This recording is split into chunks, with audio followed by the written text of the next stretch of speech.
Good morning, folks, and welcome to the workshop. Today, we're not making anything. We're not stitching anything. Today, it's about the workshop. A lot of you have asked for a workshop tour, so that's what we're going to do. We're going to have a look around the workshop, see what's here, see why it's been built the way that it's been built, and have a good doze. What you normally see is what's in front of you right now. This is where I present the videos. I've got the overhead, so you can see what's going on here when I do the detail work. And we've got the side view as well, so we've got lots of lovely angles. This, with the lights, the recording equipment, the microphones, really helps elevate the level of the videos that I can bring to you today. Much better than the videos that was producing 10 years ago. And the workshop in itself has changed since I started making videos. This is the third iteration of workshop. So if you look through the older videos, you'll see the workshop has changed. This, I think, is the best one so far. Now this is the shot, as I said, that you would normally see me presenting whatever it is I'm making or doing. But if we zoom out, we begin to see the equipment around the outside. Can't quite see the lights. We see one of the lights just poking up there, but we've got the overhead camera, the microphone and the side view camera here, and we also catch a nice bit of shot of the logs because it gets toasty in here when the log burner's going. But this is just the studio area. We've got the whole other section of the workshop. That's where the teaching and the making takes place. If we take a little bit of a deep look into the workshop, you can see how far back it actually goes. We are in a chicken shed. It's 100 metres long, 20 metres wide, huge. And we are in one very small part of that because it's been broken into sections. All the chickens have gone. There's Jordan next door, fantastic woodworker, and he makes resin tables and furniture. Absolutely stunning. We've got people doing clothing. We've got bespoke flowers. There's a bakery. There's all sorts here. We're surrounded by animals. There's a llama. There's peacocks. There's mini goats. Vicious little teddy bears. Dogs. Horses. It's a whole menagerie out there. It's on a farm. It's a really, really nice environment. And that just fitted with what I want to do. Leatherwork. It just seemed to be a really good environment to bring the workshop to. So when the opportunity arose to move here, we did. That was October 23. We got it up and function, I would suggest, by the middle towards the end of November 23. And it's still getting tweaked. But the workshop is, in essence, what it's going to be. What it is the centre bench where the teaching, the making happens, and the tool benches to either side. At the moment, you can only see perhaps 1/4 of the benches properly. There's another section down there, and there's 2 more sections on the other side. And the studio section is just up there. So what did I want when I laid my workshop out? I had a blank canvas on which to play. I had all this space. It's 3 times as big as the other workshop was. So I've got all this space. And one of the things that I was never happy with the other workshop is when I did the long shots like this across the bench, I could see all the rubbish under the benches. It's not rubbish. It's all really useful, but it's just boxes and tools and storage and materials and the like. And that always seemed to let the shot down. That's one of the reasons I actually built the studio, to get the most out of the videos when I'm filming them. And it's a good setup. I like the setup. But visually, when you're looking across the bench, your eyes catching all of this, which isn't in keeping with everything else above it. So I put doors on. Took me absolutely ages. The hardware cost me a fortune, but so worth it. It's all cast iron hardware, and it looks really nice. It lends itself well. Another really good thing that I did was put pads down, and it's surprising how much they have saved so far. Whatever you spend on workshop mats or pads, you will save on broken tools, because I had a concrete floor in the other workshop, I have a concrete floor in this workshop, and in the other workshop, when somebody dropped a tool, it was broken, because you've got the case hardening aspect of it. Some of them are brittle. You drop a set of irons, teeth down, that's it, you've lost teeth. Here, because of the mat, they bounce. Absolutely fantastic, and already in the few months that we've been in here, I've saved money on tools, which is fantastic. So if you're going to have a workshop with a concrete floor, that's a really good idea. I've done that in here. But I've got all the tools laid out. That as much of that is about presence and presentation than anything. It also helps me organise my tools, and at the end of the day, all the tools can go back, because every tool has a space. Every tool goes in its space. But it's visual, because I will have somebody come into the workshop who says, well, I've just bought these irons, I don't know what they're called, I can't remember where I bought them from, so we can have a look. Do they look like this? Do they look like that? And if it's not necessarily the same make, it's very similar to what they're using, so we can build a familiarity with that style of tool. So that helps. It also has a feel in here. When you walk in, you want to make something. It is very clearly a workshop. It's very clearly a leather workshop. And you want to play, you want to make something, you want to create. And if I can evoke that feeling when people walk into the workshop, that's fantastic. It evokes that feeling when I walk in the workshop. I thoroughly love being here. This is my second home. So what did I have in mind when I started building this? I had in mind a workshop that could have been, or looks like it has been here for a couple of 100 years, an old style workshop. Yes, it's darker than perhaps it could have been. I could have painted everything white and had it bright, and everything would have been so bright but clinical. There's plenty of light in here, irrelevant of the colour of the wood and the moody aspect of it, because there's three different levels of lighting in here, and we can turn it up and turn it down. I tend to turn it down for moody presentation, but as soon as we start teaching or working, they get turned up. So having that sort of timeless environment is something that I was aiming for, and I think I got it. It looks like it's an old workshop, it feels like it's an old workshop, and that in itself, because we are working a heritage craft, and if you've got a heritage feel to your environment, it fits. It's about meshing. How many of you are finding yourself in a workshop but not feeling creative because you're in the wrong mood, something's diverting you, there's stuff going on that your attention has been drawn towards, or the environment just isn't quite right? It doesn't really matter what you're doing. It could be making cards, candles, woodwork, cabinets, painting, picture framing. It really doesn't matter. We all generate an environment in which we feel comfortable, in which we feel we fit. And that's what I did. I created this because it fits. Let's move down and look at some more of the workshop.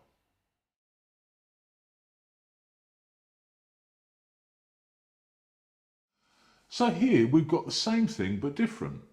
Same setup, bench continues all the way down. This whole side is 24 foot long, and there are 6 double sets of cupboards beneath it, 4 foot. And that works beautifully because there's a flow to the whole thing. But it's separated because of the beam where the mezzanine floor is supported, so 12 foot either side. And that segmented my backboards. Here we've got a whole bunch of cutting tools, so we've got strap-in punches, crew punches, wad punches and the like, setting squares, stitching, thread, not all of it. Again, the cupboards are hiding boxes and boxes of thread, but I know where they are. They're in this box here, under the thread. There are more cutting tools in this cupboard. Under the cutting tools, I know where to find everything. So if I need more, I can get more. But the most frequently used thread, in particular for this station, is out. So I don't have to have every thread I have on display, just the most frequent. Then we've got the knives. If I move out the way a little bit, we can see the knives, the rules, the squares, the press. All of this comes together to have a very, very clear layout of where all the tools are. If you've got an idea of the tool that you want, I want a beveler, the beveler section. If you want a crew punch, you only have to see one or two other tools to know you're in the right section, and then you hunt for it. To be fair, I know where every tool is anyway, but it's when students come in, it becomes intuitive. You look, I can see this is the zone where the tool that I want lives. I can find the tool so much easier, and exactly the same for returning it when we're finished. But this, and the rules are on the outside of the leather store, so behind those we'll see the leather store. We'll have a look at that in a moment. But ultimately, this is the leather side of the workshop. The other side I would class as more utilitarian. We've got the hammers and we've got the boxes for the buckles, and we've got the edge dressing and finishes and dyes and stains. And then we've got the polishing and grinding stations as well. But this is the leather side. So if you ever come down here and you want some pictures, stand this side. It's the prettiest. Here is the leather store. Bigger than the last one, wider. There's an extra shelf and it goes higher. This has helped me catalogue my leather a lot easier. The vast majority of the shoulder lives here. There's a bit of it here, but more of the weird leather, the side and the chrome for linings and different jobs gets tucked away up here. So a lot of this is lining leather and side. The vast majority of this is shoulder. Most of this is probably from Metropolitan, Lamport and lived in. There's a bit of Botero in there. Then we come down to two sections of bridle. This is probably the one that I carry the most of, because an awful lot of work that I do is in bridle tanned leather. So here we've got a combination of Sedgwick's, Baker's, Metropolitan. There is quite a bit of Clayton's here, because I've hung on to it, because Clayton's then became Spires, then went bump, which was a shame. So I've still got some of that, but it's gorgeous leather. I've got some whites in here as well. But the vast majority of it is Baker's, Sedgwick's, and Metropolitan. They all have a place. They all offer a different quality to the item that you're making. But the vast majority, well over 90% of all the leather you see here is vegetable tanned leather, either case shoulder or bridle tanned butt. But there's some bridle tanned shoulder in here as well. Not a massive amount. There's a piece there. That's a bit of bridle tan in black. There's a place for it. It's lovely for bags and the like. And saying that, I've just found another one. So I've got a few of the bridle tan shoulders. But yeah, there's plenty of leather to choose from. We get through it, but we keep on piling it back in again. And hopefully, I'm never going to run out. Here we're now swapping over to what I call my utilitarian side. This, I mean, we've still got the hammers, but there's bits and pieces going on. There's more modern tools as well as the older tools. Some people aren't comfortable using them all, so I've got the Thor hammers for them to use and a whole bunch of different hammers for different jobs. Here we've got the dyes and finishes, dressings for different leather. There's a whole bunch of Metropolitan stuff to go up there that they've released. People get to come in and try it and see how it works for them. So they go away with a good range of information on what's available, how it works, and then they can make an informed decision about how they want to move forward. Also, it's fun for me to play with, try new things, different edges, being perhaps a little more leery than I have been in the past with colours, maybe, because there are some leery colours, you know, not just black, it's some blue up there as well.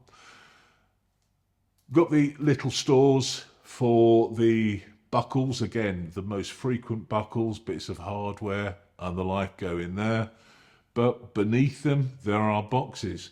Beneath here, there are boxes of dyes and conditioners that don't need to be out. When I run out, I can take one out and pop it back up again. But this is less pretty, but still as functional.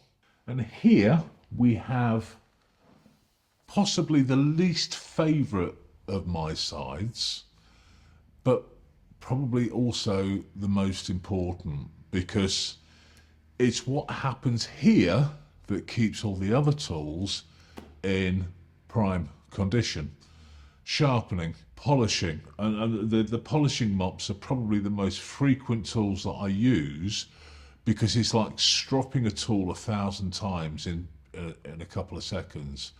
It will maintain. We get teeth on irons that are rough because of the sanding process that they've gone through. So people bring an iron in that they've bought, the teeth are rough, we'll stick them on the polishing mop, will go through the grits.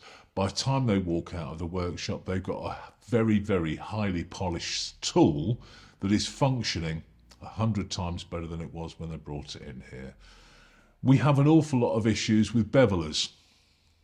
Most bevelers that come in are actually sharp, but they don't work because they have a burr on it. People can't get the burr out the inside because we have such a small area to work and we can't feel it. So it may look sharp, we may have done loads of stuff to it with the emery cloth and the like, but it's still not working. A polishing mop resolves that in very short order, so we can have something. Oh my God, people come to me with very expensive irons, Barry King, not so much the Palo Santos, he tends to polish them before they go out, but sometimes the Barry King ones, people say, well, these don't feel as good. They are. The steel is fantastic, they work beautifully, but there's a very minuscule microscopic burr on it which is stopping it being as effective as it could.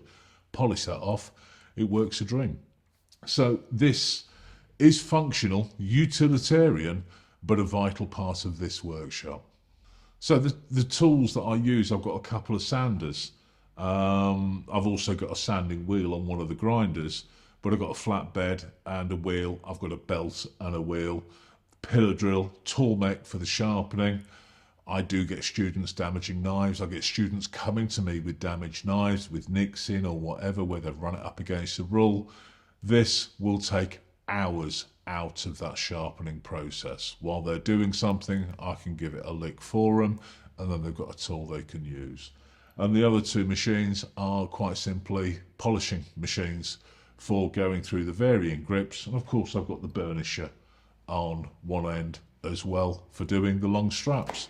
So that's my utilitarian side. We've got all the box stitching and the tub stitching jigs up there, but there's polishing compounds and bits and pieces. There's all the glue, corner cutters, chisels and the like.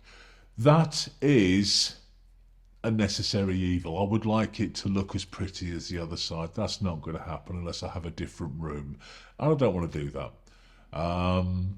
It's still a functional workshop, still looks nice, but this looks new. That side looks old, and I like that a little bit better. And there we have a tour of the workshop. There's the kitchen and the office and the mezzanine upstairs. I'm not going to include those, you don't need to see them because it's a kitchen and office and storage. But this is the functional workshop. We've got a lovely long shot of this bench here, so we get a good feel of how big the space is. To give you an idea of perspective, I'm not small, I'm far away. So folks, I hope that helps. I appreciate you may not see each individual tool, but there are a lot of tools to squeeze into a video if I'm going to do something like that. There are no machines in here. There's the splitter. There's a crank splitter there as well. There are machines, but the machines are for tool maintenance, polishing and sanding and the like. And the sanding machines are predominantly for when I'm making forms for the box stitching and the like. But everything is done by hand, and all the tools are the tools that you see on the walls. That's everything that gets used to make all the leather goods in this workshop. Folks, I hope you enjoyed a short visit to the workshop. If you're able, book a course. Come and visit the workshop. On that note, you'll notice that Sam has painted the beam that's supporting the mezzanine floor a lovely shade of green. We thought it would be a really nice idea to cover that in fridge magnets. So this is your job. If you come to the workshop, you need to bring a fridge magnet with you from where you're from, and we'll stick it on the beam. And it's a lovely memory of your time here for us, and that's a lovely thing that we'd like to do, is fill that beam up with fridge magnets from students all over the world. But ultimately, this is my workshop, this is my second home. I love it. I hope you like it. I hope you enjoyed the tour. Take care and enjoy.